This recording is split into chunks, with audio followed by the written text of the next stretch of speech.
გააქვს ამბიცია გახდე ჟურნალისტი. ისწავლო კამერასთან მუშაობა. ჩვენ დაგეხმარებით გახდე პროფესიონალი. დარეკეთ ეხლავე ეკრანზე მითითებულ ნომერზე ან ეწვიეთ საიტს incognito.tv/g. დღეს იცი ვინ მოგიყვანეთ? თეონა მასწავლებელი.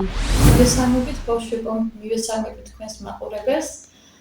მადლობა და მოხარული ვარ, რომ დღეს მომიწვიეთ. აქვს იმედი მაქვს, რომ საინტერესო და ყურებადი სიუჟეტი გავყიდოთ. თქვენი ასაკის არა, უფრო პატარა ვიყავი, მგონი რომ მასწავლებლებაზე ოცნებობდი. თეთრა, მოდი დავიწყოთ და კითხვებზე გადავიდეთ. სოფელ დიოგნისის საჯარო სკოლის მასწავლებელი. დიოგნისის საჯარო სკოლა მდებარეობს სოფელ ახალ დიოგნისში. გვაქვს ძალიან საინტერესო, მყუდრო სკოლა, სადაც მუდამ სუფევს ოჯახური გარემო. რამდენი თაობის მასწავლებელი იყავ? თუ გსავდი კიდეც, როცა არ იყვნენ მომზადებული. თეონა მასწავლებელო, ჩვენსავით პატარა რომ იყავი, კიდევ ვცნებოდით მასწავლებლით თუ იგი? და ამას ჩემი მოსწავლეები იყვნენ თოჯინები, ზოგი მელოდი, ზოგი თმიანი.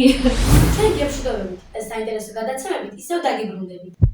გეთა ძალიან დიდი მადლობა თეონა მასწავლებელო სტუდიაში სტუმრობისთვის და საუკეთესო პასუხებისთვის. გეთახმები, წავიდა. ჩემო პატარა ჟურნალისტებო, გისურვებთ მუდამ სიმართლის გზით გევლოთ.